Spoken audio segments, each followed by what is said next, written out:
All right, next I'd like to introduce to you the concept of reversible reactions.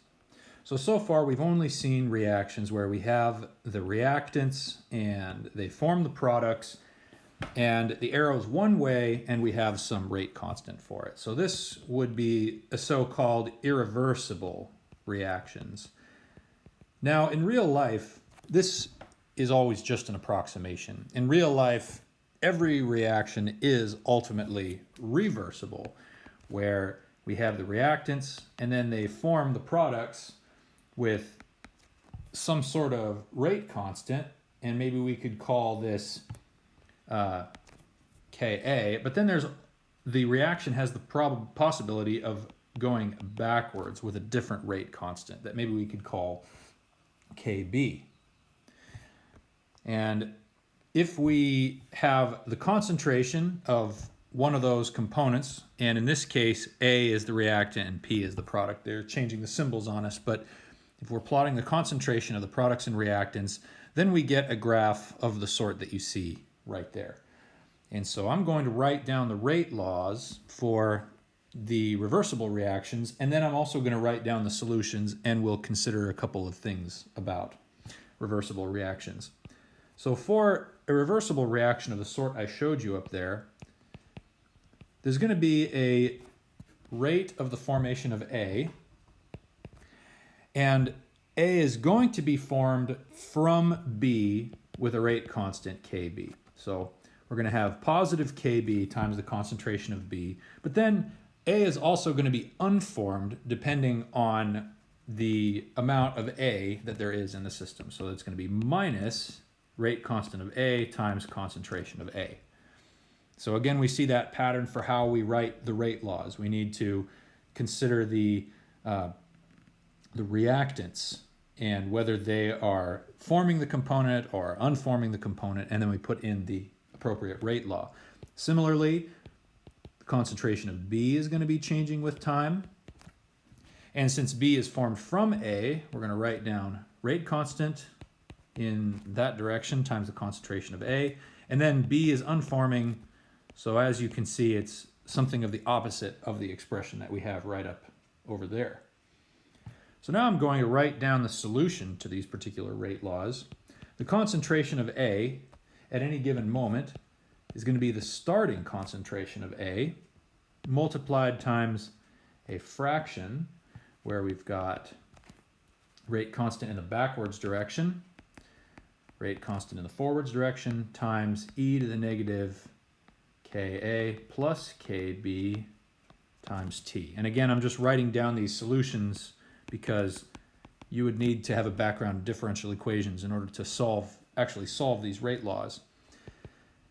And the concentration of B is going to change with time as well. That's going to equal whatever the starting concentration of A was times 1 minus, and then we're going to have a very similar fraction right up here, Kb plus Ka negative Ka plus Kb T, Ka plus Kb. So it's not just similar, it's identical. It's just the 1 minus it. And that's just because whatever is not A is B. So that's why it looks like that. So anyway, those are the solutions to our reversible reactions.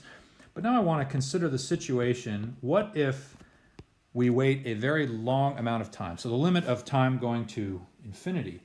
Well, if you plug in infinity for t into these two expressions up here, then you'll get a steady state concentration of A. So you may already be able to anticipate that I'm going to be making some thermodynamic assertions here because, of course, thermodynamics are valid in the limit of infinite amounts of time. So that's the expression I get for the concentration of A. Then the concentration of B, similarly, starting concentration of A, 1 minus Kb, Ka plus Kb. So the reason why we get these expressions is that when we plug in infinity for t in each of these situations, then we're going to get e to the negative infinity, and that just equals 0. Okay, so this whole thing goes to 0, this whole thing goes to 0 when we plug in t equals infinity. And so that's why we're just left with those expressions down there. Okay? So now we're still at time going to infinity.